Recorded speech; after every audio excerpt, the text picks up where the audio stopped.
Hello, hello, brasileiros da minha América, americanos do meu Brasil. Esse é o Câmbio Cash número 2. Aqui a gente vai falar sobre tudo o que interessa, tudo e mais um pouco o que interessa para os brasileiros que querem viver na América ou moram na América ou têm alguma conexão com os Estados Unidos.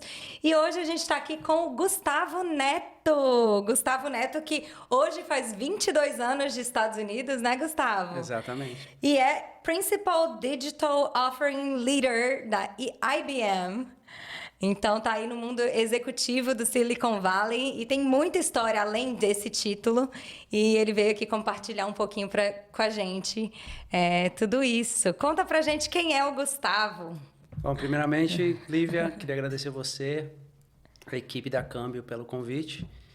E aí que você pergunta quem sou eu, é uma pergunta muito abrangente, que eu posso falar o que eu sou, o que eu faço. E acho que definir Gustavo Neto pensar em conexão humana, pensar um cara que sempre foi curioso, um cara que sempre abraçou o medo, um cara que quis sair da Matrix Brasil e me aventurar pelo mundo. É assim que eu me defino com quem eu sou. Mas acho que hoje em dia eu não posso falar quem eu sou sem falar dos meus filhos, que você conhece. Ah, lindos. A minha esposa, então tem 2 filhos, tenho um filho de 7 e um de 9 anos. Minha esposa mora aqui na Flórida há 8 meses, mais 22 anos na América. E, de novo, agradeço o convite. Feliz de estar aqui hoje. Aliás, um beijo pro Nico e pro Vitor. Para quem não sabe, Gustavo é meu amigo pessoal, além de uma grande inspiração para nossa vida. E aqui ele vai contar um pouquinho sobre a trajetória dele na América, mas antes disso, antes disso, eu quero saber de você. Como é que é a jornada do imigrante aqui nos Estados Unidos? Como você vê os brasileiros que vêm para cá, como eles vivem, o que eles comem, o que eles vestem, onde eles dormem? Lívia, acho que minha perspectiva de 22 anos, já vi muita gente vindo, indo. Eu morei 5 anos em Nova York, 16 anos em Connecticut e estou aqui há 8 meses na Flórida. Eu aprendi que cada lugar de brasileiro na América ou no mundo é diferente. Mas eu acho que eu consegui enxergar que tem uma jornada aí, né? Principalmente as pessoas que ficam mais de, sei lá, 15 anos, 20 anos em um país. Hoje eu já estou, vivi 20 anos no Brasil, 22 anos aqui, então mais tempo aqui do que no Brasil. A jornada que eu identifico são 3 fases de uma jornada. Acho que os primeiros anos do imigrante eu chamo a fase da sobrevivência. Então é você chegar num país onde, no meu caso, que cheguei com 20 anos, não conhecia a língua. Você não sabe ao certo o que você vai fazer. Você não falava inglês quando chegou, Não falava nada. Assim, do inglês da escola pública no Brasil. Fiz colegial técnico em informática. Então, assim, eu tinha um inglês técnico de leitura, mas não falava nada de inglês. Então, eu falava, até brincava no Brasil, que era pior que analfabeto, né? Que analfabeto pelo menos consegue conversar. E eu nem conversar conseguia. Então, eu vim para fazer fazer inglês, né? O meu primeiro propósito foi aprender o inglês, aprender a língua. Então, quando você chega na fase de sobrevivência, é você querer sobreviver. Será que eu arrumo um lugar para morar? Conhecer pessoas para te ajudar a achar um emprego, pagar as contas, no meu caso, pagar a escola de inglês e ficar em modo sobrevivência. Cada pessoa tem a sua história, né, aqui na América. No meu caso, esses anos de sobrevivência duraram os primeiros 4 anos ali em Nova York. Para mim foi a escola da vida. E depois eu fui para Connecticut, onde eu fui jogar futebol. A gente vai entrar mais nesse assunto. E eu acho que a segunda fase é a fase do crescimento. Então, uma vez que você já passou por alguns anos desse modo de sobrevivência, você começa a falar assim, pô, agora que eu estou mais estabilizado, testei alguns trabalhos, de repente achei algum nicho que eu posso trabalhar ou algo que eu me identifico, você começa a pensar como se qualquer ser humano quer crescer na área, em hábito familiar ou profissional, e que seja. E aí essa fase de crescimento dura também para cada pessoa diferente.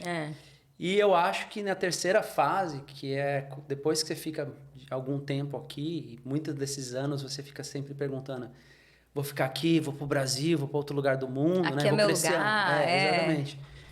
E aí eu acho que chega a terceira fase, em algum momento chega a terceira fase, que é a fase que eu chamo a fase da abundância, que é onde você já aceitou que aqui é o seu lugar, no caso das pessoas que decidem ficar, vão para outro lugar. Lógico. E nessa fase é onde você fala assim, agora que eu já estou crescendo, como eu posso, né, criar uma família, no meu caso, criar abundância para os meus filhos, estar mais conectado com as pessoas, aproveitar realmente a vida, né? Porque você olha para trás, passou tudo muito rápido. Né? Mas acho que para mim essa é a jornada do imigrante. Bem isso, né? A gente até no primeiro podcast a gente mencionou que chegar aqui e dar 2 passos para trás não é para todo mundo, né? Assim, você é alguém, você tem um nome no Brasil, talvez não no seu caso, você veio muito jovem, mas muita gente veio, né, já com uma história formada no Brasil, com filhos, enfim. E aí chega aqui e fala, putz, a fase da sobrevivência, né? Eu preciso sobreviver em dólar, né? Eu vivia muito bem no Brasil, mas aqui eu preciso sobreviver em dólar. Então, eu vou fazer whatever it takes, o que for preciso para poder sobreviver. Então, pelo menos essa fase todo mundo passa, né? Assim, a maioria das pessoas passa. E o que te trouxe aqui, Gustavo? Sem falar inglês, qual que era seu sonho americano? Eu acho que o meu sonho de criança, né? Quando você fala com meus pais, eu tinha um sonho na vida, era ser jogador de futebol. Esse era meu sonho, como poucos brasileiros. Qual nossos filhos? E aos 12 anos eu fui jogar no Chile, fiz um intercâmbio lá, fui morar com uma família chilena, e ali surgiu, acho que plantou a semente no meu cérebro e falou assim... Hablas espanhol? Um pouquinho. Altira, como falam os chilenos. Não desenvolve mais que isso aqui não, porque eu não hablo, não. Não, eu tenho um carinho muito especial pelo Chile e, enfim, pela língua espanhola, ou castelhano, como se fala os argentinos. Mas, enfim, para mim, naquela época, 12 anos de idade, eu saí do Brasil pela primeira vez sozinho. Imagina uma criança de 12 anos ir para alguns meses para fora, viver numa família de estrangeiros, sem falar a língua também. Mas ali acho que surgiu quando eu falei na minha introdução sobre um cara que sempre abraçou o medo, sim, ou desconhecido. Então, para mim, o medo nunca foi o medo do desconhecido. Na verdade, eu sempre abracei as oportunidades. Quando todo mundo falava assim, não vai lá, eu falei, deixa eu lá ver o que tem. Então, surgiu dali. E passaram-se os anos, entre outros detalhes, eu tive a oportunidade de jogar futebol no Brasil a nível junior. E eu decidi, chegou um momento na minha vida, eu tinha acho que 16 anos, eu tinha um contrato para jogar num clube. E aí eu virei pro meu pai e falei assim, e agora? Ele falou assim, ou você vai para esse clube e tenta jogar futebol com mais 200 moleque da sua idade, ou você vai estudar. Né? Um dos dois. Escolhe. E na época eu decidi estudar. E aí eu Péssima ideia, tô brincando. E fiquei com aquele sonho na cabeça. Onde já se viu estudar, gente? Porque eu sempre acreditei, né? Minha mãe é professora e meu pai também sempre, né, dentro da minha casa, focou no conhecimento, no aprendizado. Então, eu sempre tive isso dentro de mim, que conhecimento é algo que você adquire, é seu. E é seu, você não perde. Está no seu controle. E aí, resumindo, chegou aos 18 anos, eu fui para a faculdade no Brasil, continuei estudando lá no Brasil. Estava no primeiro ano, trabalhava numa agência de publicidade, fomos adquiridos por uma empresa americana, e eu não falava inglês, eu me sentia... apesar de estar trabalhando já na tecnologia naquela época, eu me sentia... em agência que já te prepara para o mundo inteiro, né? Agência de publicidade, uma agência de publicidade, eu vim de agência que, sabe, era na época, final dos anos 90.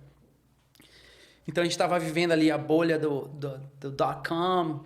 Então, no Brasil, a gente tinha acesso a festas, as melhores contas. Então, assim, era uma vida bem legal que eu tinha no Brasil, né? Que, tipo, classe C, que daí teve experiência de trabalhar, tá na faculdade, aquela coisa da batalha. Sim. Só que eu me senti, apesar de eu estar no topo da tecnologia, né? E já programando e fazendo uns projetos grandes, eu me sentia defasado. E acho que principalmente por causa do inglês.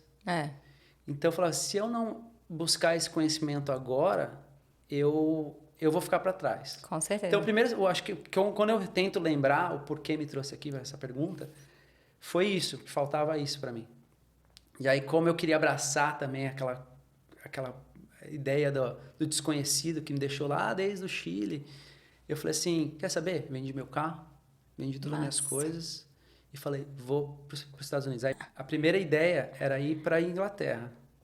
Só que aquelas coisas, não sei para onde eu vou, quem eu conheço, acabei caindo em Nova York. Então, quando eu penso por que eu vim, o primeiro objetivo para mim que tinha na minha cabeça é aprender inglês. Aprender 6 inglês. meses. Você sabe, Guga, que eu tenho uma história um pouco parecida nesse lado aí. Eu tava numa agência de publicidade, terminando a faculdade na UNB, e eu pensei assim, cara, eu tô aqui numa das agências mais hypadas de Brasília, eu não posso sair que eu vou perder meu lugar no mercado e depois de me formar, ir para fora, voltar e tentar me reinserir depois de um tempo, né? E então eu tava lá e aí rolou aquela Copa da África do Sul. Praticamente, não foi exatamente assim, mas praticamente o pessoal chegava assim: você fala inglês? Vai pra Copa. Você fala inglês? Eu respondi: fiz curso de inglês. Não. Você fala inglês? Vai pra Copa. E aí eu falei: cara, nunca mais eu perco uma oportunidade na minha vida porque eu só tenho um curso de inglês. Eu quero falar inglês fluentemente. E aí eu decidi, falei, cara, agora é a hora, não é depois que eu me formar, é agora, né? E aí eu catei minhas coisas, vim como dava, vim como au pair, que era a forma como eu conseguia, né, enfim, pagar as contas sem afundar minha família num problemão. E aí eu vim para aprender inglês e também fiquei. Mas vamos lá. Aí você decidiu vir para aprender inglês. Exato. E por que Nova York? Porque, assim, vamos para os Estados Unidos. Quem que eu conheço, amigo do amigo, e acabou que tinha minha tia, conhecia um amigo, que o amigo tinha um cara em Nova York, falou, pelo menos o cara pode te receber em Nova York. Caí em Nova York. Mas você ia morar com o cara? Você tinha combinado de morar com ele? Eu ia ficar com ele no começo, onde eu fiquei realmente, ele me ajudou. Tipo, eu vou ficar um mês com ele, depois eu me viro. E depois lá ele me ajuda a achar um lugar para ir. O que fazer? Você não tinha feito pesquisa nenhuma na época, não tinha? Não, eram $4.000 que eu tinha vendido minhas coisas. Já tinha gastado 1.200 para pagar a escola. Caraca! E falei, vamos para lá e vamos ver. Então, sobre isso que você falou de dar um passo para trás ou dois, então assim, na minha cabeça assim, eu vou para lá com a expectativa lá embaixo, sem vaidade. No Brasil tinha lá, na agência eu já estava há 3 anos, era, sei lá, diretor de multimídia, era o título. E aí tem aquele status de vão pra festa, né? Você trabalha numa agência, tal. A agência é muito Eu glamour. cheguei aqui, meu primeiro trabalho foi lavador de prato. Então, assim, a história quando me falam da minha história, ou quando me perguntam sobre a minha história, eu me sinto orgulhoso de falar assim, eu sou um cara que fui de lavador de prato a me tornar executivo de multinacionais aqui. Primeiramente, pela conexões humanas que eu criei com muita gente, pode falar mais sobre isso. E segundo, busca do conhecimento. Eu acho que simplifica nisso. Agora, chegando em Nova York, eu saí do Brasil no dia 6 de abril de 2000 e cheguei aqui no dia 7. Então, hoje completo 22 anos. 22 aqui. anos. Então, Nova York foi legal. só porque é aquela coisa, né? Vou para América, você não sabe a diferença de Nova York, de LA, de São Francisco ou do Texas. Nova York. Não, em qualquer lugar do Texas. E quem te arrumou esse emprego de lavador de prato? Você nem falava inglês. Então, Como é que você fez isso? Foi o rapaz que me recebeu. Ele trabalhava como garçom nesse restaurante. E aí surgiu uma vaga de lavador. Você sabia lavar prato, Guga? Eu era expert em lavar prato. Já sabia. Você perguntar pra minha mãe, eu não lembro. Já trabalhei numa agência, mas lavava prato todo dia em casa. Engraçado que minha mãe fala assim, pô, você nunca lavou um prato pra mim aqui, pra lavar prato lá na América? Para os outros. Até hoje ela sente isso. Não, de novo, essa ideia de você abraçar o desconhecido, e pra mim, sem vaidade, pra mim era experiência, era tipo, eu vou fazer porque eu sabia dentro de mim que eu não seria um lavador de prato pro resto da minha vida aqui na América. Que era uma Aquilo etapa, era assim, né? deixa eu ir lá ver Era o um que é. degrauzinho. E trabalhei algumas semanas como lavador de prato. E aí era um restaurante, inclusive é um restaurante ucraniano, que eles estão fazendo um trabalho super legal sobre... virou um hub ali em Nova York hoje para receber fundos para ajudar a guerra na Ucrânia. Chama Veselka, que é na 1ª Avenida com a 10, se eu não me engano. Eu morava bem ali na 9. Inclusive na 9. Enfim, eu trabalhei lá e aí eu tava com lavador de prato, surgiu uma vaga para busboy, né, que é o assistente de garçom. E aí eu falei assim, Eu tenho Tem condições de valor, ficar né? lá em cima. E o busboy não precisa falar muito, né? Quem vem aqui na América e vai em restaurante vê que o cara bota água ali, limpa a mesa e não precisa falar, não precisa entender meia dúzia de É palavras. aquele primeiro cara que chega na mesa quando você vai no restaurante. Quem que é o busboy? Não sei. Busboy é o cara que vai limpar a mesa Ele que tá limpa, suja, aí dá uma põe os limpada, talheres. coleta os talheres novos. No caso, o nosso tinha um papel que você coloca em cima da mesa, você já prepara e chega para o garçom tá pronto, para rosto, né? Fala, tá pronto. Eles liberam a Próximo mesa. cliente. E você, sua responsabilidade é servir água e acabou. E aí ninguém te fez uma pergunta assim no meio do. Não, tinha, Ei! tinha perguntas assim, de chegar e falar assim, may I have olive oil? Aí você, quê? Tipo, né, que você não conhece as palavras, não sabe que é. E o legal disso era não só ter a experiência com o cliente, mas de desenvolver o inglês. Opa, demais. Então eu já comecei a me aventurar de começar a perguntar, você quer mais água? Posso oferecer isso? E aí isso foi legal. Aí eu fiquei um pouco mais tempo como busboy, até aí fui promovido para garçom, depois comecei a trabalhar no bar, Toda uma de bartender. carreira no restaurante Então assim, eu montei ucraniano. uma carreira no mundo do restaurante enquanto eu fazia faculdade, que depois que eu saí da escola de inglês eu fui para a faculdade de Nova York. Mas enquanto você estava no restaurante, Exato. como é que foi essa transição da escola de inglês para a faculdade também? Você vai Foi assim, contar eu isso? fiz um ano de escola de inglês, né? E aí para manter meu visto de estudante. E aí eu vi que, pô, para eu poder avançar meu inglês, uma hora que você aprende que the book is on the table, the book is blue and it's shiny. You're ready for college. You're ready for college. Não, brincadeiras à parte. Eu falei, pô, chegou uma hora que a parte acadêmica de leitura, na parte de você aprender no livro, não era suficiente. Então eu aprendia muito mais desenvolvendo no restaurante. Total. E eu falei, eu preciso dar um up aí no meu aprendizado. E eu falei, o único desafio, e na época uma pessoa falou para mim, por que você não vai para a faculdade? Porque você vai voltar para o Brasil e fazer faculdade. Faz aqui. E eu não sabia nem o processo da faculdade. Sim. Resumindo, fiz aplicação para entrar na matrícula, para entrar na faculdade, foi aprovado. E aí fiz o que a gente chama de Associate Degree, que é uma faculdade de 2 anos em tecnologia em Nova York. Então, nesse processo, para eu pagar a faculdade, eu tinha que trabalhar. Então, eu fiz 2 coisas. Uma, eu trabalhava de quinta, sexta, sábado e domingo em restaurante. E aí foi desde restaurante a catering, fazendo festa, tal. E aí eu comecei minha própria empresa também em 2002. Que daí o que eu fazia? Eu vendia website para restaurantes em Nova York. Foi aí que eu comecei a empreender. Digital Assets. Digital Assets, vem depois. Mas... Depois. Então foi assim, eu sempre fui um cara, assim, minha mãe sempre falou assim, sempre foi hiperativo. Sempre um cara muito... eu tinha que estar fazendo coisas, não conseguia ficar parado. E até hoje sou assim. Hoje, mais centrado em poucas coisas, com mais qualidade, mas sempre essa ideia do desconhecido, eu queria estar fazendo coisas, aprendendo coisas novas. E aí, criando experiências, uns experimentos, para eu ver o que realmente eu gostava, né? Sim. E aí foi nesse período que eu falo. Para mim, Nova York, 5 anos em Nova York, foi uma escola da vida, onde eu tive a oportunidade de conhecer muita gente, de fazer muita coisa, de experimentar muitas coisas, de tomar porrada da vida também. E você vai criando casca, vai se criando experiência, e, enfim, foi um período da minha vida muito especial. Então, imagina, dos 20 aos 25 anos, minha idade. Você naquela Big Apple, livre e solto, mas sabendo que você tem responsabilidade com você mesmo.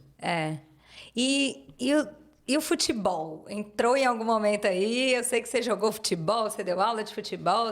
Quando que o futebol conseguiu encontrar um lugarzinho aí entre restaurante, vender site e faculdade? Para quem joga futebol e está assistindo isso, entende o que eu estou falando. O futebol nunca sai de você. Nunca sai de você. Então, desde pequena, aquela sonho de jogar ser jogador de futebol nunca morreu, ficou no meu subconsciente. E aí, na minha faculdade, tinha um Intramural, né, que é o campeonato interno da faculdade, e eu joguei futebol de salão lá. A gente foi campeão, eu acabei sendo artilheiro, me destacando naquele campeonato.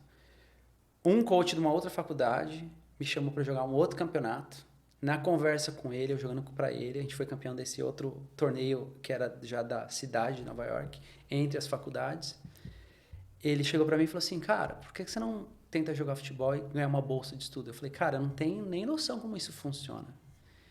E ele falou, olha, é a oportunidade de você jogar futebol e ganhar um estudo. Então, para mim... Win.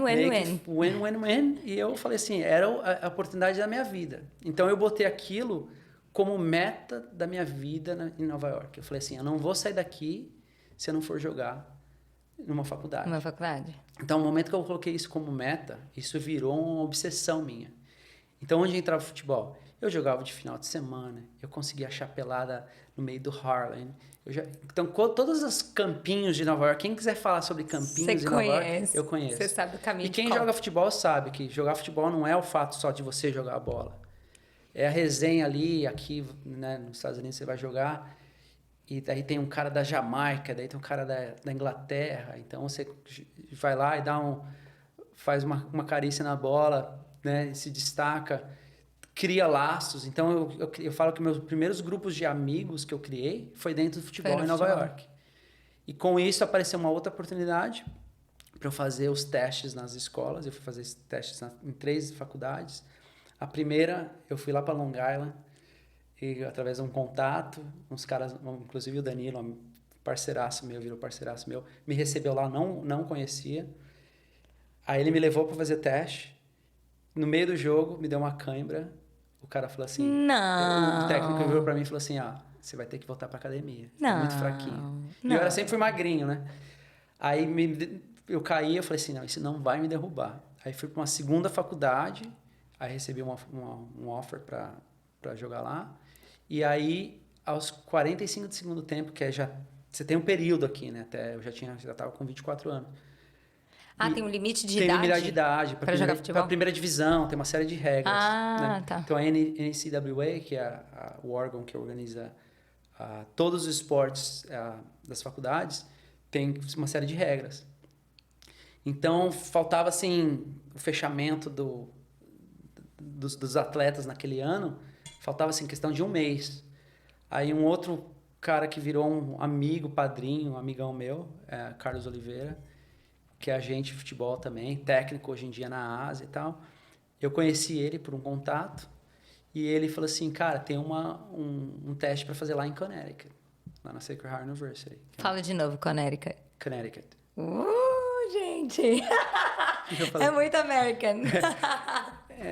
Só você fala Connecticut. E eu falei, eu fui para Desse jeito. Eu fui para Connecticut e fui fazer o teste e na mesma noite que eu fiz o teste, o técnico, que era um escocês, John McQuiggan, que também é um padrinho para mim aqui na América, ele falou assim, cara, eu tenho uma bolsa para você. E era uma universidade melhor que a segunda? Eu não digo, eram rivais, na verdade. Acabou que eu acabei jogando contra a outra. Mas por que essa offer era melhor? Valia a pena você sair de New York para ir para... É que assim, Connecticut. na verdade, uma das histórias que eu conto que uma das porradas que eu tomei na América, que você aprende, o técnico dessa primeira faculdade que eu fiz me garantiu uma bolsa, me deu um offer verbal. Sim. Quando eu cheguei para assinar, ele chegou, tivemos umas mudanças aqui e um dos nossos atletas vai ficar mais um ano. Então, a sua bolsa já não é mais integral, vai ser pela metade. Então, você vai ter que pagar $20 mil. Era uma bolsa de 40 mil. Então, você entrou no quem paga mais. Aí eu falei... Basicamente isso. Sim, mas... Não digo por dinheiro. Por, tipo, vou estudar de graça numa universidade, numa instituição do mesmo gabarito. Ou pagar metade, ter que fazer double shift de garçom. Lívia, eu sou um cara que, assim, você me conhece. Pra mim, se tem uma âncora que estabelece qualquer relacionamento é a confiança. Sim. E a palavra, o que as pessoas falam e o que elas fazem, pra mim conta. Então, o cara falar pra mim que você vai receber uma bolsa integral. E aí chegar na hora de assinar, ele vir com uma outra história e falar assim, agora você paga $20 mil. Eu não tenho dinheiro, entendeu? E aí foi assim, vou pensar no assunto. Fiquei, cara, assim, caí mesmo. Foi a segunda, então a primeira fui todo empolgado para passar, deu câimbra. Chega a segunda, vou para fazer o teste, o cara me dá uma dessa. E aí eu não desisti, apareceu essa oportunidade, fiz o teste, foi aquela coisa que acontece quando você está obcecado no objetivo, quando acontece Só vem, que foi... Né? aquela coisa, conspiração do universo, para falar assim, é seu, né? Ninguém vai te tirar.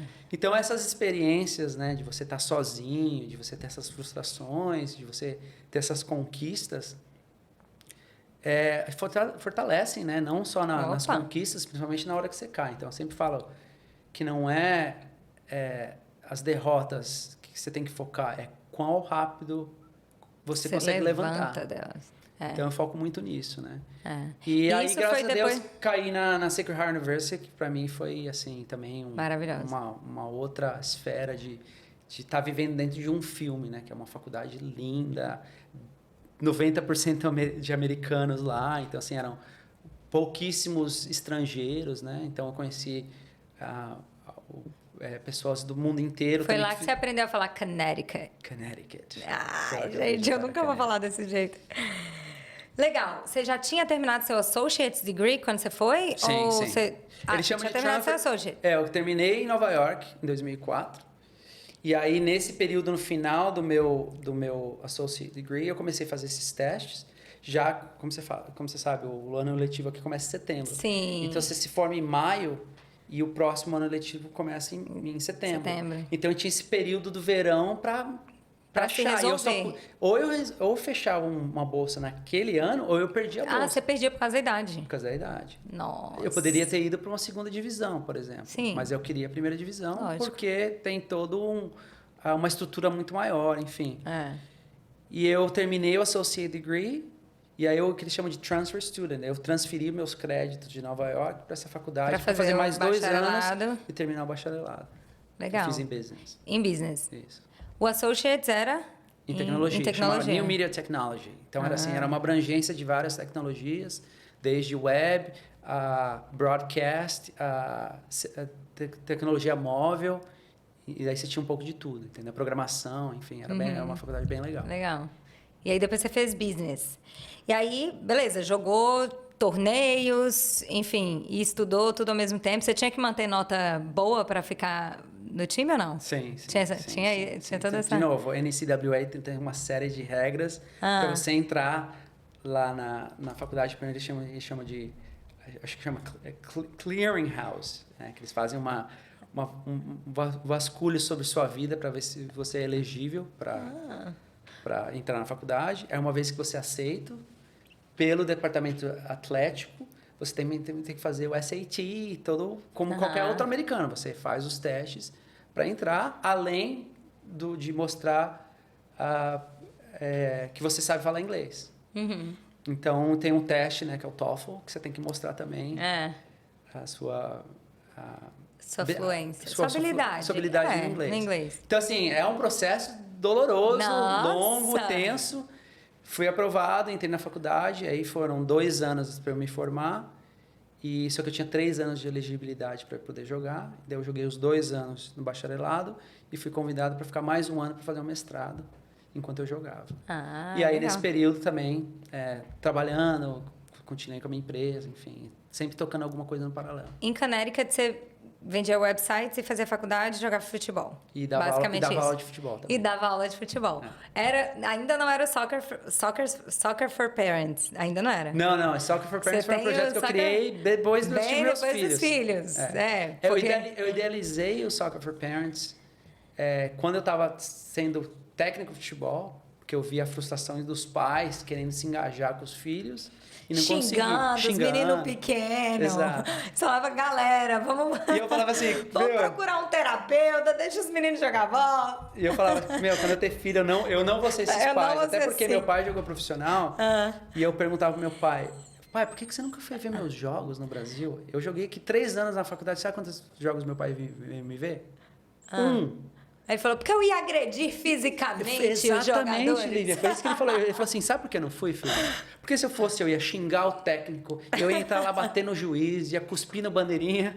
Eu me conheço. Então, eu queria que você se desenvolvesse, você criasse seu relacionamento com o futebol. Sozinho. Me deixa de fora. Enfim, esse projeto foi um projeto que eu criei, ou tive a visão dele quando eu estava sendo técnico e jogando, mas eu comecei a fazer o projeto depois que meus filhos nasceram. Você teve filho. Mas hoje em dia coloquei meio que na prateleira por enquanto, mas uma hora eu vou voltar para Vai voltar.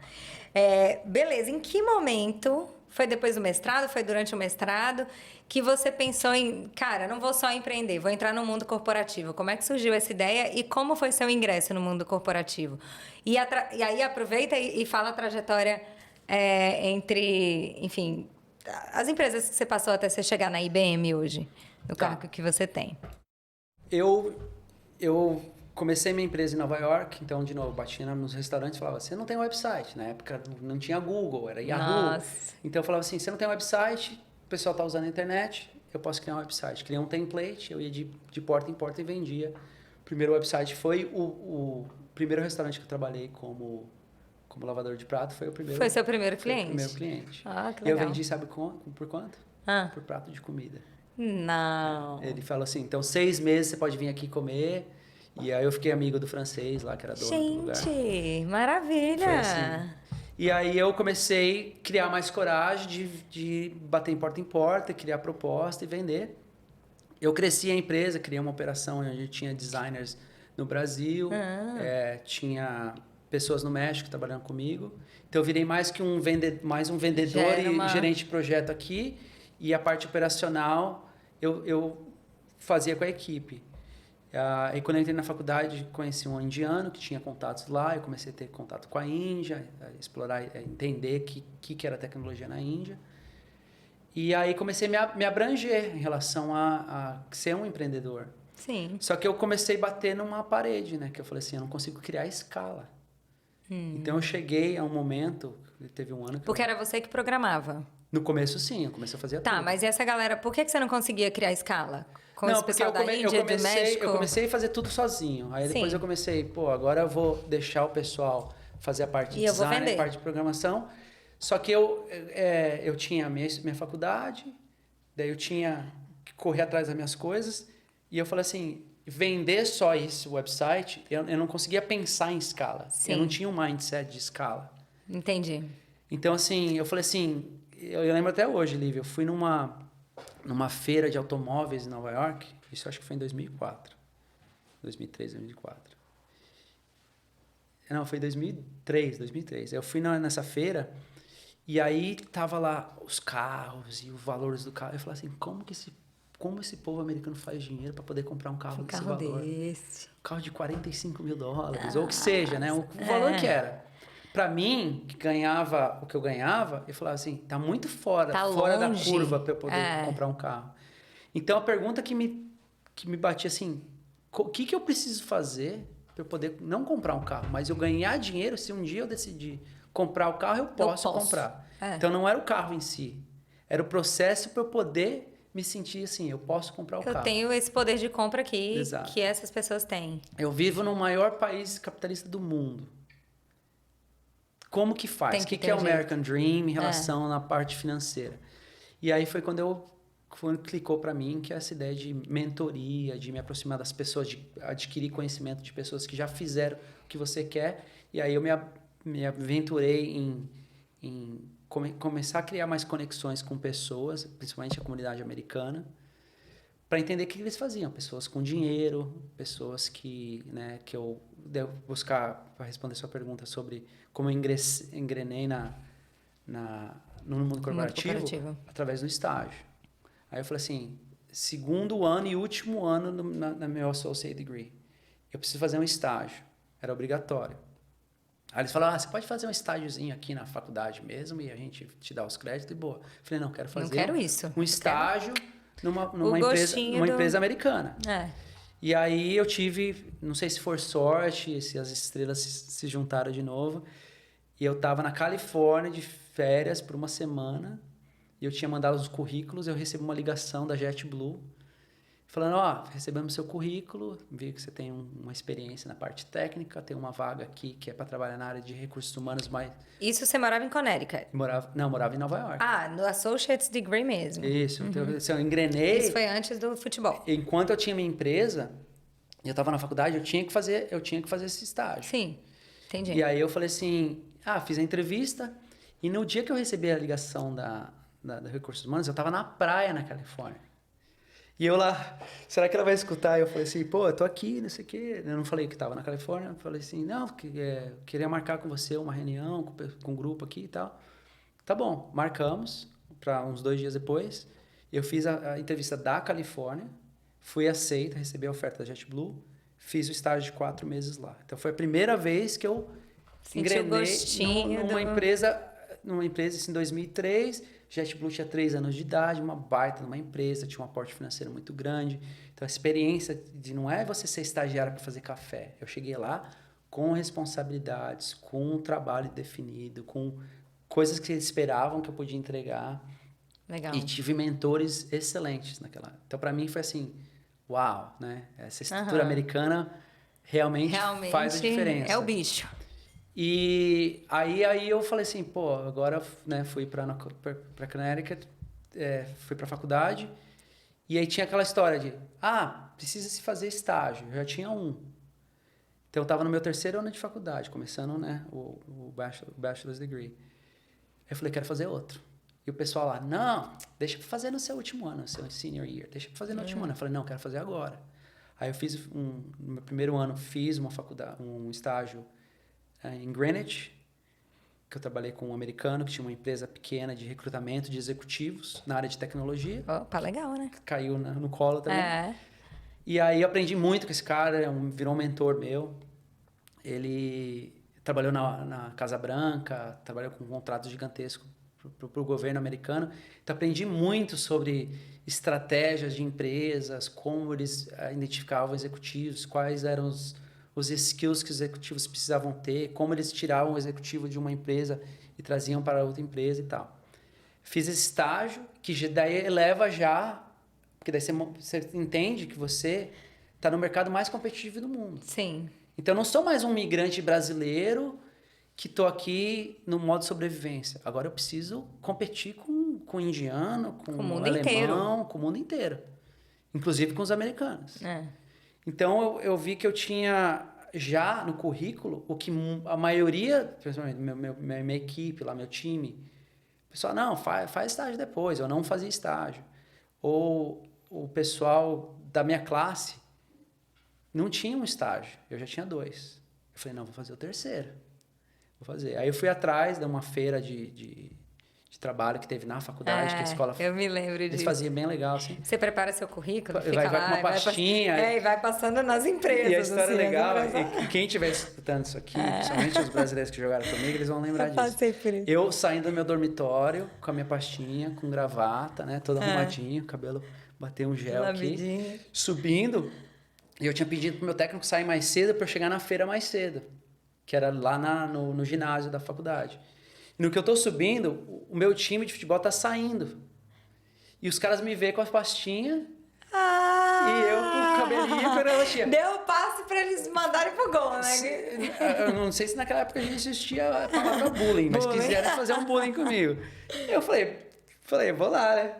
Enfim, cheguei lá, conversei com várias empresas e uma delas foi a GE. E, de novo, acho que essa obsessão de falar assim, eu sei o que eu quero, eu vou buscar um estágio. Eu fui lá sabendo o que eu queria, cheguei com o meu currículo, né? Então, assim, eu estava competindo com os outros alunos da faculdade. Então, assim, você pega de todos os alunos, quantos foram para a feira? Já diminui. Quantos que estão na feira que tem a experiência estágios. Que eu tenho, 2 estágios. E, lógico, para mim me ajudou que eu era um pouquinho mais velho também, né? Mas você tinha um trabalho no Brasil, Sim. falava mais uma língua, isso tudo conta também, né, Gustavo? Então, a carta de entrada, que é o currículo, ajudou para... peraí. Só que daí vai na experiência de você saber conversar. Eu falei, acabei de sair da JetBlue, fiz o estágio em Greenwich. Então, isso me ajudou bastante. Claro. E aí, graças a Deus, eu fui convidado. Na época, eles tinham... ainda tem, né, na GE. Eles têm, para cada departamento, eles têm que no Brasil chama trainee, eu acho. Mas eles chamam de Leadership Program. São 2 anos de programa, onde eles te dão 4 posições e você vai para várias áreas da empresa. E naquela... não lembro que mês que era. Ela falou assim, acabou de fechar a vaga para esse ano. Mas tem um outro grupo começando só em janeiro. Então, eu acho que era, sei lá, no verão. Isso eu começava em janeiro. Daí eu falei, mas o que eu posso fazer? Ela falou assim, você pode fazer um estágio agora E entrar pro trainee. Se você for bem no estágio, já está dentro da empresa, é mais fácil você entrar no programa depois. Eu falei, Opa! como que eu faço para entrar no estágio? Entrei no estágio. O estágio, eu fiquei acho que 4 meses lá também. Conheci muita gente, fiz meu trabalho. Acabei caindo numa posição que era sobre tecnologias de web, que era o meu forte. Então, eu consegui me destacar. Eles me deram essa oportunidade e me ofereceram para entrar no programa de 2 anos. Aí, esse programa de 2 anos me levou para a China, me fez treinamento em 4 áreas diferentes da empresa. Eu trabalhei no headquarters, que era lá em Fairfield na época, em Connecticut. Vi muita coisa, fiz muita coisa em 2 anos.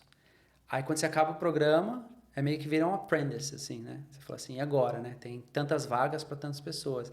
E aconteceu que na época era... E tinha mais trainee do que vaga? Tinha mais trainee que vaga. E era, para piorar, tinha a recessão de 2008. Ah, foi nessa época. Então foi quando... Gustavo, você é bem mais velho que eu, né, Gustavo? Eu sou um pouquinho mais velho. Sou um pouquinho. Meus cabelos brancos, acho que conseguem identificar isso. Que nada, tá bem, tá bem. Mas, então, 2008, recessão nos Estados Unidos, todo mundo preocupado, muita gente perdendo emprego.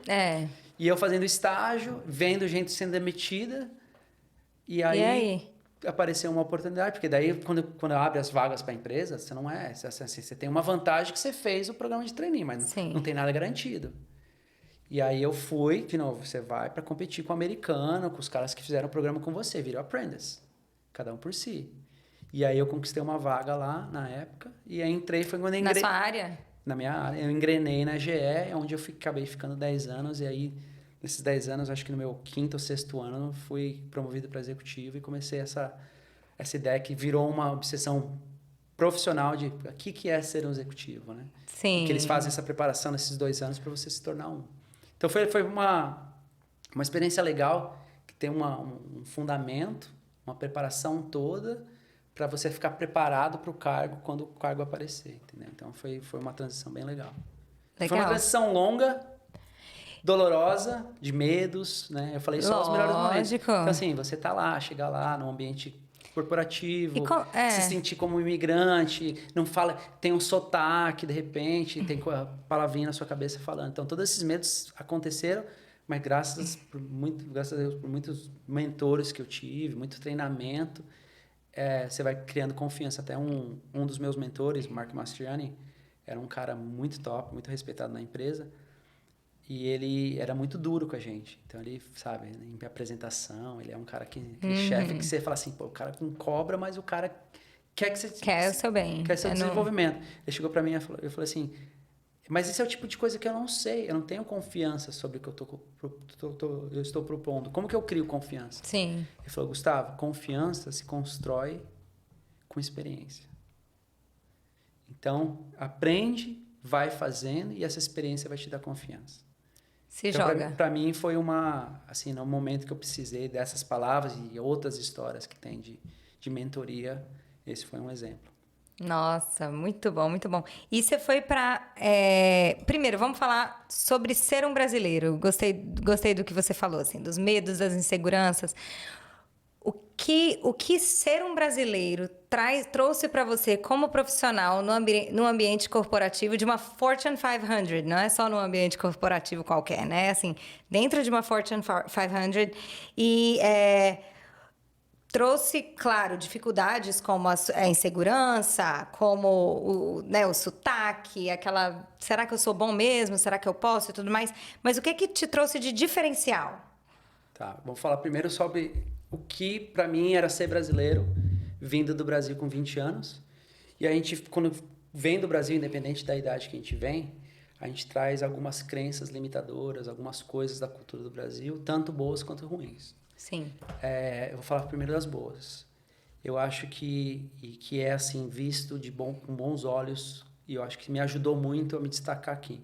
Então, a ideia do brasileiro ser um povo muito criativo, é um povo que faz muito com pouco. É um povo que se vira nos 30. O jeitinho brasileiro não do lado ruim, mas do jeitinho, pô, me dá um problema que eu resolvo. Então, essa habilidade do brasileiro faz muita diferença. Aqui é tudo segmentado, tem uma pessoa, uma expertise em cada área. O brasileiro consegue ser mais generalista. Aqui o povo tem uma ferramenta específica de cozinha para cortar abacates. Exato. Um para cortar maçãs, né? O negócio de cortar coco maçã no soco, no né? soco. Sobe na árvore. Então, assim, essa parte criativa do brasileiro, essa parte de se virar, eu acho que a gente vem numa cultura, eu crescendo na década de 90, a gente sempre... O Brasil é o país do futuro e a volatilidade da economia sempre esteve presente. Então, assim, quando tá bom, vamos curtir. Quando tiver ruim, vamos fazer churrasco e ficar aqui e juntar a galera, entendeu? Então, essa parte do brasileiro que não tem tempo ruim e ter essa coisa de, pô, me dá uma oportunidade que eu vou fazer, isso é visto com bons olhos. Então, eu vi isso sempre como uma força maior que a gente tinha. Sim. O que me ajudou também, a parte do futebol e de abraçar o desconhecido, de eu chegar em qualquer lugar do mundo, pô, vou arrumar uma pelada e vou fazer uns amigos, também... Networking ajudou bastante, porque não existe nada nesse país que você conquista sem ter conhecimento de pessoas.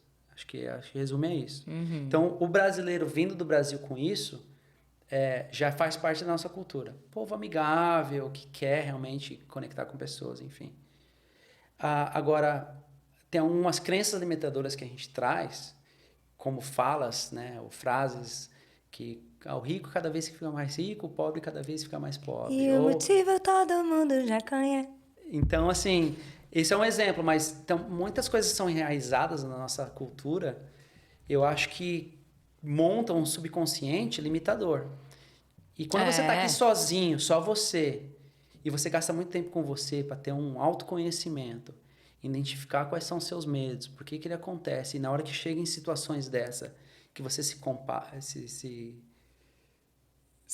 enfrenta com essas situações, e você tem que sair dessas situações, você fala assim, pô, o que está realmente me limitando? É a situação em si ou sou eu? Ou sou eu. Então, então, assim, eu sempre falo para todo mundo deveria ter uma experiência de morar fora do Brasil, independente se é Estados Unidos, em qualquer país do mundo. Eu acho que quem já morou fora do Brasil vai concordar comigo, independente de onde você morou. Toda experiência fora do Brasil, que você adquire um conhecimento que é inigualável. Uhum. E não é que tem algo errado de estar no Brasil, para quem não sai do Brasil.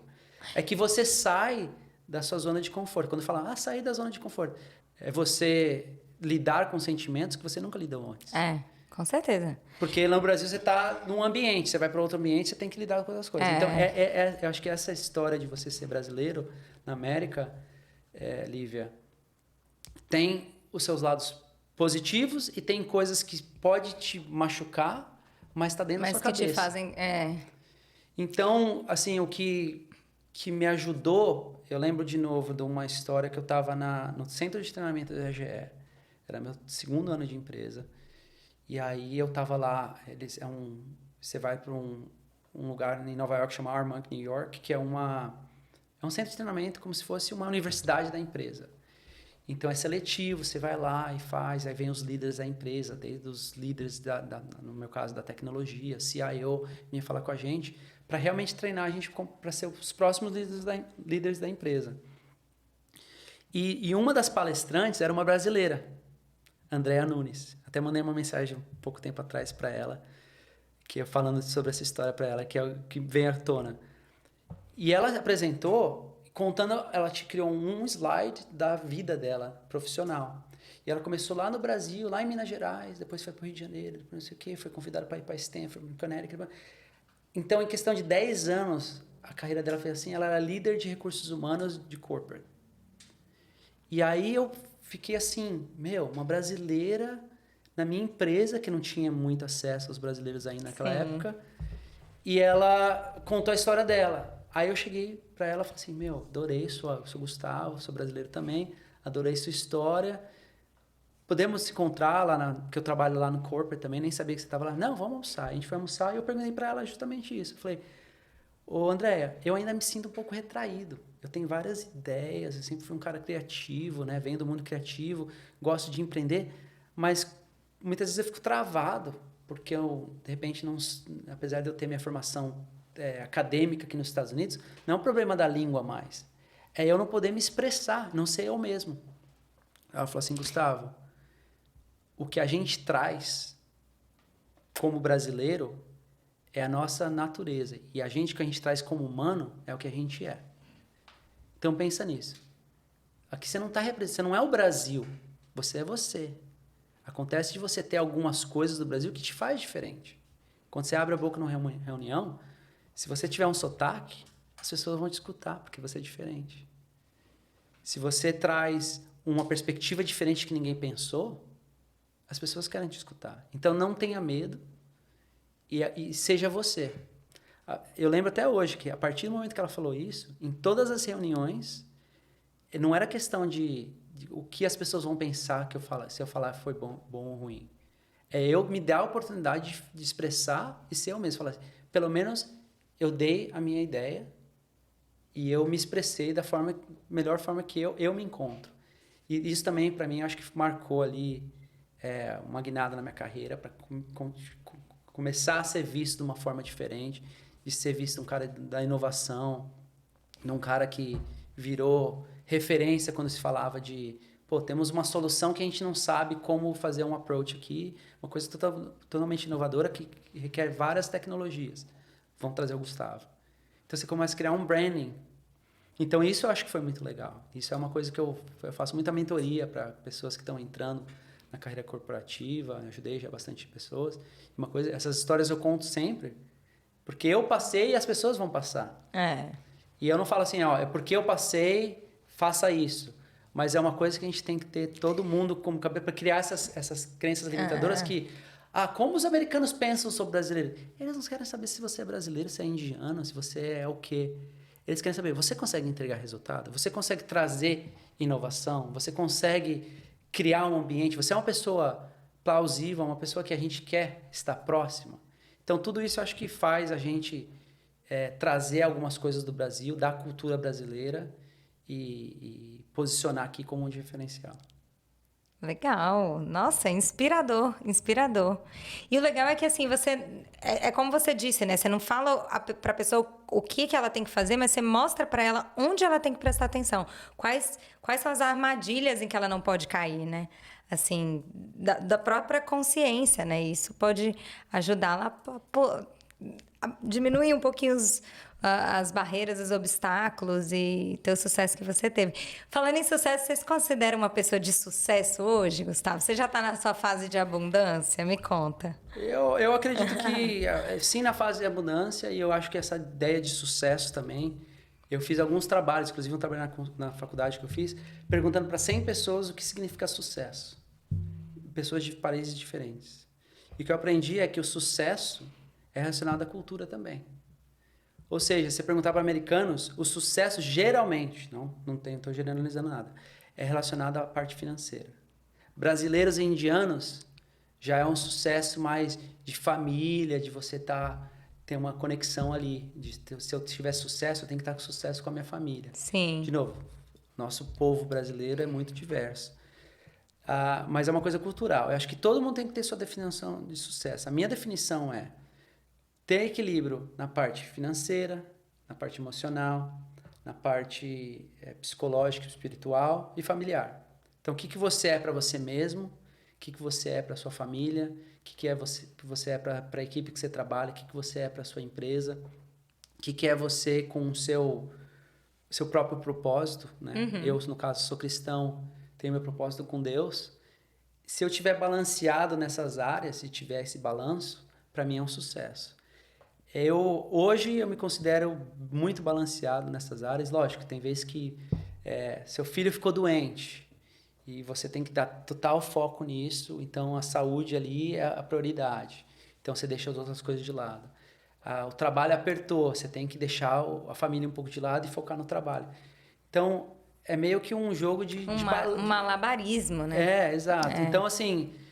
Eu enxergo isso, eu li vários livros, busquei muito conhecimento nessa área e cheguei à conclusão que todo mundo quer falar e falam de formas diferentes, é isso que eu interpretei.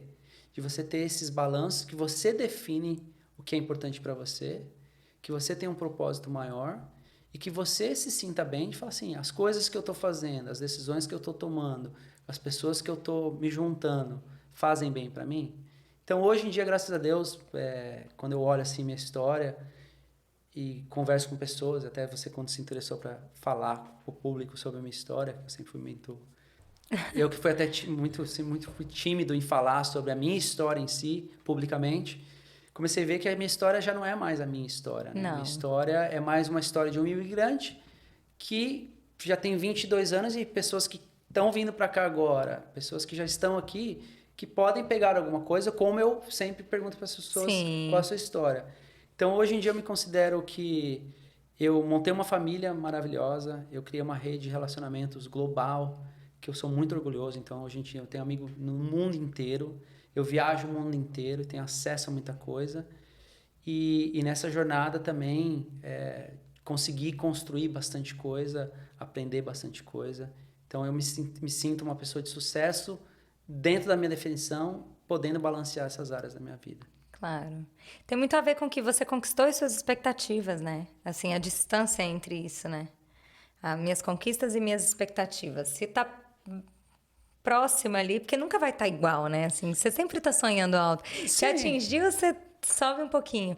Mas se a distância não tá muito longa, eu acho que você tá nessa fase de abundância. Tem sim a conquista, Lívia, e tem também, eu não deixo de lado, e é uma coisa que você acompanha muito perto. Então, por exemplo, quando eu jogava, eu tive a primeira cirurgia, depois eu tive uma outra cirurgia. Cheguei em 2019, eu tive uma meningite, né? Eu tive um caso muito sério de meningite, que quase levou minha vida. Então, eu fiquei 6 dias na UTI, você lembra que você ficou sabendo.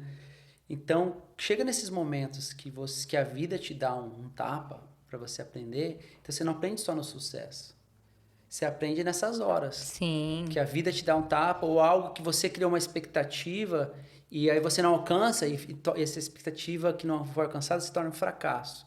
Muitas vezes se torna até depressão. Por exemplo, a primeira vez e única vez que eu acredito que eu tive depressão foi no meu último ano da faculdade, que meu sonho era ser jogador de futebol, meu sonho era poder estudar numa faculdade, daí meu sonho era poder engrenar numa carreira corporativa. Aí minha expectativa era essa. Eu atingi essas expectativas. Aí eu falei, cheguei no topo que eu nunca imaginava. Então, 6 anos atrás, tudo isso para mim era um sonho. Sim. Eu atingi todos os objetivos. E agora? E agora? Eu parei de sonhar. Então, tem razão. No meu último ano, eu não levantava da cama porque eu não tinha motivação e eu não sabia por quê. Foi aí que eu fui entender o que era depressão. E o que eu aprendi ali sobre o aspecto de expectativa? A expectativa, quando ela é alcançada, só que se você não cria novos objetivos, então não fala o que é expectativa, são objetivos. Se você cria objetivos, você tem uma cabeça de crescimento. Então, sempre estar pensando em novos objetivos, você cria um mindset de crescimento. Se você cria expectativas muito altas e não alcança, exemplos básicos, você vai para uma cidade nova, que você nunca foi. Aí você fala, escutei que falar que essa cidade é massa, que a comida é fantástica, que não sei o quê, não vou dar nem exemplo de que existem situações assim que eu já fui. Aí você cria toda essa expectativa. Aí você chega lá, um dia chuvoso.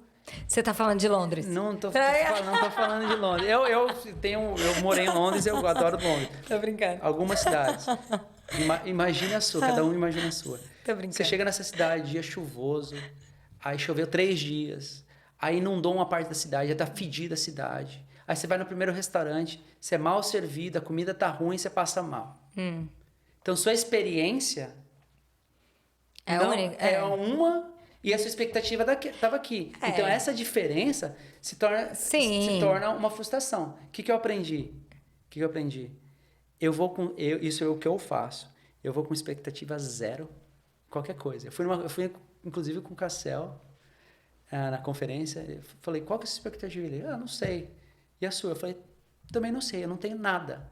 Porque qualquer coisa que acontecer é um bônus. É um bônus. Então, você tem uma apreciação maior. Então, hoje em dia, eu olho dessa maneira. Assim, a forma que eu opero é essa. Né? É que a gente pensando assim, a gente fala assim, não, a expectativa é algo fixo, né? Mas eu posso ter uma expectativa de um evento, por exemplo. Eu chego lá, não é nada daquilo que eu pensei, mas aí eu mudo a minha expectativa. Agora eu vou me divertir. Não, brincadeira. Não, mas faz todo sentido. Cada um tem a sua forma, entendeu? Cada um tem a sua forma. Não, mas faz mais sentido a gente falar em objetivo e tô na trilha desse objetivo, então tô feliz, né? Até porque isso, igual você falou, vai ter vezes, você vai focar mais na sua carreira, porque a carreira precisa, e aí você vai perceber que talvez faltou um pouquinho de atenção pros seus filhos, aí você dá uma, né? Opa, beleza, já resolvi aquele problema, vou dar uma mudada no caminho aqui. Mas o objetivo é o quê? Ter uma família feliz e ser um bom profissional, por exemplo. E aí você está conseguindo cumprir isso, então, sucesso, né? Que você define como objetivo. Faz aí, muito mais sentido. E chegar a esse resultado, ou é uma coisa que você nunca vai ter um resultado fixo, não vai chegar no final. Não. Quando eu vou ter uma família feliz? Isso é uma coisa muito abrangente. Né? Como eu posso criar experiências contínuas para minha família, para a gente sempre aproveitar a nossa presença. Exato. Então, e para isso ser duradouro, né? Exato. Não aproveitar hoje só, né? Exatamente. Poder proporcionar essa mesma felicidade no futuro também, né? Legal! Em que momento nessa trajetória toda, então, rolou lavar prato, Associate's Degree, Connecticut, ir para o mundo corporativo? Em que momento foi que deu clique assim, opa, meu lugar é aqui, Estados Unidos é o meu lugar? Eu acho que foi no momento que eu olhava para minha carreira, olhava para as coisas que eu podia conquistar aqui, e como eu comecei a me distanciar da forma que as coisas são feitas aqui e as formas que as coisas são feitas no Brasil. E eu ficava me comparando muito. Uhum. E eu falava assim, eu ia pro Brasil e falava assim, mas nos Estados Unidos é assim. Aí eu chegava aqui e falava assim, mas aqui é assim, no Brasil é muito melhor. E foi o momento que eu falei assim, não, aqui é uma coisa, o Brasil é outra. Quando eu quebrei essa chave, assim, eu virei essa chave, eu falei, eu tenho que aceitar que eu estou aqui, hoje em dia meu mundo é aqui e eu tenho essa estrutura. Eu quero expandir o meu conhecimento aqui, minha abrangência profissional, com a minha família, enfim. Aqui, ou eu quero voltar e fazer uma transição tudo novo. Eu não queria essa transição. Eu não queria voltar e ter que, descobrir tudo de novo. Será que eu vou me adaptar no Brasil? Então, quando eu aceitei que aqui era meu lugar, de falar assim, eu vou me dar a chance de querer montar uma família aqui e crescer aqui. E aí foi quando as coisas começaram a acontecer, e aí hoje eu acredito que eu entrei na fase de abundância. Isso foi pré ou pós Marcela? Tô tentando entender em que momento isso aconteceu. Que momento a chavinha virou? Eu acho que foi um pouco ali na transição. Foi quando eu fui para Connecticut. Porque eu fui para Connecticut em 2004, conheci a Marcela. Foi na ida para Connecticut? Foi naquela fase. Naquela fase. No final da faculdade. Acho que foi... Marcela, a gente já estava junto, mas eu casei com ela em 2010, acho que foi, 2009. Então... Errou a data, mas ele tem uma desculpa. Eu acho que foi naquela época, entre 2008 e 2009, que até entre casal a gente sempre falava, e a gente vai ficar aqui, vai pro Brasil, nossa família tá toda lá, se a gente for ter filho, a gente vai ter filho como lá, que a gente vai lidar? Essa dúvida sempre acontece. Você tem filho aqui e não tem família aqui, você sabe como que é doloroso. Então, essas coisas vinham à tona, né? Com certeza. Tinha propostas de trabalho aqui pro Brasil, muitas propostas muito boas, inclusive. Nessas empresas você trabalhou? IBM, GE? Então, assim... Ou não? Eu recebi proposta da GE e recusei, que eu não queria para a GE América Latina, porque eu já estava bem estabelecido dentro da empresa aqui. Uhum. E engraçado que eu recebi uma proposta da IBM antes de entrar na IBM, anos atrás. Mas nessa minha carreira em tecnologia, não só trabalhei com a JetBlue, mas todo projeto que a gente faz, a gente trabalha com muitos parceiros. Então, Google, Apple, SAP, todas essas grandes empresas, a gente faz muito projeto junto. Então, eu tive a oportunidade de trabalhar dentro dessas empresas e trabalhar com essas empresas em projetos. E daí você cria laços, cria amizade, vira parte do seu network. Então, sempre surge uma oportunidade, né? Então, para mim, é essencial manter esse network, deixar sempre as portas abertas, até criar portas para para terceiros, para pessoas dentro da sua rede de relacionamentos. Com certeza. E o Gustavo, empreendedor, voltou, né? Nesse meio ou não? Porque Ele nunca morreu. Ele nunca morreu, mas ele voltou, aflorou, em que momento? E assim, conta um pouquinho de quem é o Gustavo empreendedor hoje. Eu sei que você, né, tá construindo uma carreira linda. Hoje, inclusive, recebeu um novo título, até li esse nome difícil, Principal Digital Offering Leader na IBM, um cargo executivo. Mas como é que você consegue... Por que você decidiu empreender, fazer algo em paralelo? E o que alimenta esse sonho, esse seu sonho, assim? Eu acho que o empreender, Lívia, para mim, é você colocar em prática as suas crenças, Sim. o que você quer fazer, vender uma visão, construir uma equipe que acredita no que você acredita e construir algo maior que você mesmo. Eu tive a oportunidade de fazer isso, empreender dentro das empresas. Sim. Então, assim, todos os cargos que eu tive, eu nunca tratei minha carreira como eu tive um cargo.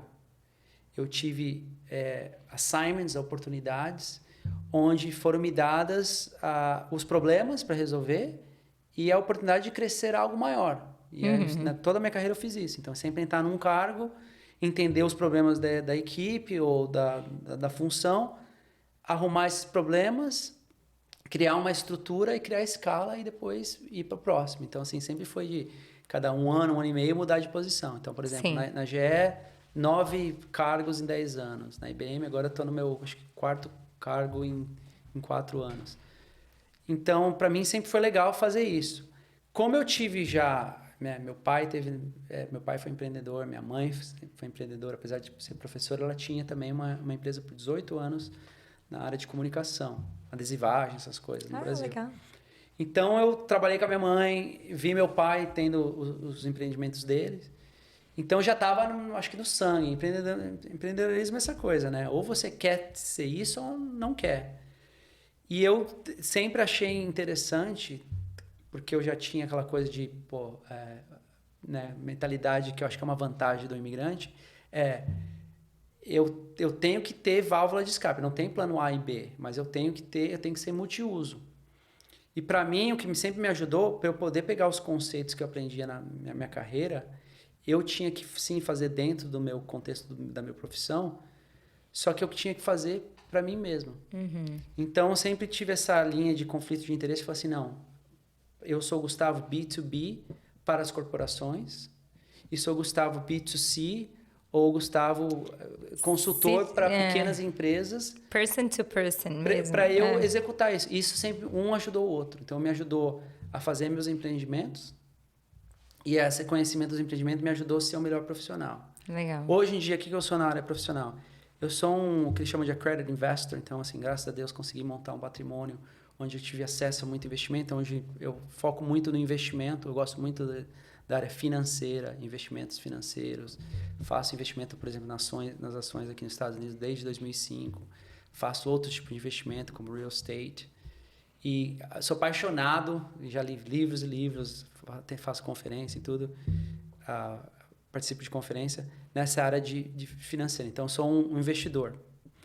Eu sou um consultor, onde eu ajudo empresas a pegarem o conhecimento e as melhores práticas de grandes empresas e aplicar nas empresas dela para criar mais sustentabilidade na empresa ou crescimento em escala. Escalabilidade. E, por último, eu sou um geek. Sempre fui um geek. Eu sempre fui um cara que gostando, meu curioso que eu falei lá no começo. Para mim, a tecnologia, a razão que eu sempre fui apaixonado, né? Acho que eu me lembro desde os 12 anos, quando eu ganhei meu primeiro computador. O que me fascinou na tecnologia, por ser uma coisa muito rápida e toda hora tem algo acontecendo, essa história de você abraçar o desconhecido, enfiar a cabeça para descobrir algo, né? Ou tentar criar uma solução que não existe, para mim sempre foi fascinante. Hoje em dia, mais do que nunca, a quantidade de informação que tem por aí.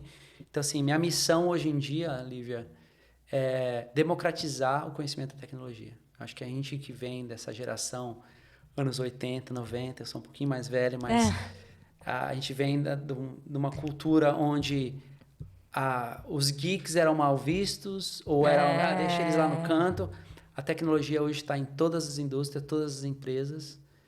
Eu acredito que todo mundo deveria ter acesso à tecnologia. Então, independente, tem uma palestra que eu faço que fala muito assim, você é o especialista na sua área que, porventura, conhece tecnologia. Todo mundo tem que falar isso. Porque não tem uma profissão hoje que, se você não souber tecnologia, você vai se dar bem. Você tem que saber tecnologia para estar diante do que está acontecendo no mundo. Eu falo muito da humanidade está passando pela maior transição na história, né, que é essa transformação digital, onde tudo está sendo digitalizado. Eu não preciso nem dar exemplos, que todo mundo vive isso no dia de hoje. Então, eu faço muita coisa de compartilhar esse conhecimento, de trazer para as pessoas, né, o Gustavo B2C, de treinar muitas pessoas. Inclusive, logo mais eu vou estar fazendo uma palestra que eu já dei lá no Vale do Silício, aqui em Miami, e vou dar para as pessoas de graça sobre a inteligência artificial, as coisas que a gente está vivenciando, fazendo, exemplos concretos de como a inteligência artificial já faz parte da nossa vida. Então, meu foco é esse, democratizar o conhecimento da tecnologia. Legal. Essa palestra já tem data? Tinha, mas teve... Tem ingresso? Nada? Não, me segue nas redes sociais que eu vou estar compartilhando logo mais. Qual que é o seu arroba? Fala pra gente. @gustavo.neto.digital. Instagram. Sigam o Gustavo nas redes, gente. Muito conteúdo legal lá. Ele acabou de sair da conferência de NFT e já postou entrevista com gente que é referência hoje no Brasil, a gente pode dizer, né? Está se tornando, se é que a gente tem referência já nesse ramo no Brasil. Tem entrevista, tem conteúdo dele lá, enfim. Sigam, vocês não vão se arrepender e é de grátis. Quem tiver pergunta sobre tecnologia pode fazer, pode mandar eu adoro para bater ele. papo. Aproveita enquanto ele não tem os milhões de seguidores, já terá. Falando em perguntas, Gustavo, e nesse tempo que você ficou aqui, que você morou aqui, você foi discriminado em algum momento? Eu acredito que sim, em algumas situações, na verdade. E não só eu, quando eu já vi brasileiros e outras pessoas sendo discriminadas. Então, discriminação acontece em todos os lugares. Então, alguns exemplos. Em Nova York, fui num cinema, e aí eu fui entrar e eu estava falando português com um amigo, e aí os caras simplesmente falaram assim, não, você precisa descer, que não está no seu horário ainda. E aí eu falei, mas já está quase, falta 15 minutos para ir no cinema. E aí eles deixavam outras pessoas entrarem e a gente não. E aí eu, conversando, eu desci, daí meu amigo falou assim, não, isso não dá certo, cara. Você não percebeu o que eles estão fazendo? Eles estão deixando outras pessoas entrar e a gente não. E aí eu falei, não, isso não tá legal. E aí a gente foi lá bater boca, enfim, pegamos... Esse foi primeira coisa. Aí tem... uma vez que eu estava na faculdade, a gente estava numa festa da faculdade, assim, depois do jogo de futebol, e aí uns jogadores de futebol americano estavam bêbados também, mas começaram a falar palavras agressivas e querer arrumar briga com a gente, com o pessoal do futebol, chamando a gente de imigrante, que sai daqui do país, enfim. E teve algumas situações, até na própria GE, quando eu estava numa conferência, onde você via que o tom da pergunta, né, o que você veio fazer aqui, por que você está aqui, quando você vai embora. Então, assim, acho que a discriminação vem de várias formas. E o que eu aprendi é que ou a gente dá ouvido a isso e se abate, ou prova para a pessoa que, pode vir que eu tô na mesma pegada. Então, assim, hoje em dia, Lívia, eu acredito, assim, dentro das nossas condições de conhecimento, em uma área independente do que você faça. Se tem alguém querendo te derrubar, não é porque ele quer ser melhor que você, ou eu não gosto de você. É por insegurança da pessoa. Então, eu boto na conta dos outros e falo assim, então, quer competir comigo? Então, vamos fazer um jogo de homem aqui, vamos ver frente a frente. Então, já sofri de discriminação em alguma, eu dei só 3 exemplos, nesses anos... Foram muitos. Já vi muita gente, já tive que defender pessoas também, mas eu acho que faz parte. e não é aceitável. E eu tento criar né, dentro do meu contexto de mundo, oportunidades onde as pessoas conseguem. Eu tento passar isso muito para meus filhos, entendeu? Que a gente tem que tratar todo mundo, independente de status social, de cargo, o que for, que todo mundo é ser humano. E o futebol me ensinou muito isso. Com certeza. Cara, eu passei umas situações parecidas, assim, de discriminação e que eu tive uma pessoa-chave na faculdade que me ensinou a lidar com isso, que foi uma professora minha de economia aqui. Primeiro, antes dessa de economia, eu fiz uma redação e, assim, era uma aula de inglês para americanos, né? English 102, English something, né? E aí, a gente tinha que escrever um paper, uma redação. E eu falei, cara, eu sou a única brasileira da sala e eu vou escrever uma redação. Como assim? Vai estar cheio de erros, né? Inaceitáveis e tal. Então, eu fiz essa redação, escrevi, por mais que eu já falasse inglês na época, né? Escrevi, reescrevi, estudei, fui à tarde para a mentoria com a professora para ela corrigir, fazer, né? Então, eu fui ali várias vezes corrigir o meu papel antes de entregar. E aí, quando eu entreguei, que eu falei, não, agora tá um texto legal. Eu entreguei e a professora me deu uma nota super baixa. E eu falei assim, cara, o que aconteceu? Aí ela falou assim, você quer saber o que aconteceu? Vem aqui. Você plagiou isso daqui, essa redação, porque uma pessoa que fala inglês como segunda língua jamais escreveria uma redação dessa. E aí eu tive que usar a palavra discriminação para ela voltar atrás. E eu falei, não, você me acusa de plágio se você encontrar em algum momento o que está escrito aqui em algum lugar. É plágio de onde? Me mostra a fonte, né? Exato. Né? Então, esse foi o primeiro caso na universidade. E aí, então, eu sofri discriminação por uma professora, mas teve uma outra que me ensinou a levar a discriminação de uma forma muito mais leve. Dessa vez, eu fiquei totalmente emocionalmente abalada, chorei, falei, será que eu vou dar conta? Enfim. E aí, eu tive uma outra professora de economia, que eu fui fazer uma apresentação sobre a China, né, na época, porque, enfim... sobre um artigo sobre a China e na frente de vários americanos, né? E aí os americanos... E aí começou a turma inteira a dar risada no meio da minha apresentação. E aí a professora... E assim, a apresentação estava boa, só que eu tinha sotaque, as pessoas ali não estavam acostumadas, né? Não é igual aqui na Flórida, que tem brasileira a toda esquina, né? Era em Delaware. E aí a professora foi lá na frente e falou assim... Todos vocês que estão rindo, alguém consegue vir aqui e apresentar um trabalho de economia numa segunda língua? Te dou o direito de rir. E aí a turma toda se calou.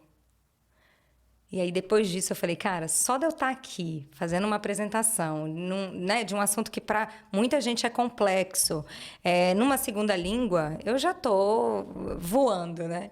E aí eu acho que essa fala dela assim, me preparou muito para o futuro. Então é bem isso, é você enxergar esses atos de discriminação, mas como uma fonte de inspiração. Uma fonte de inspiração, exatamente. Eu falo assim, um caso também, assim, não, mudando de assunto, não da discriminação, mas toda vez que a gente se encontra com essas, que a gente chama de self-doubt, né? Essas perguntinhas na cabeça, subconsciente falando e te questionando das suas habilidades.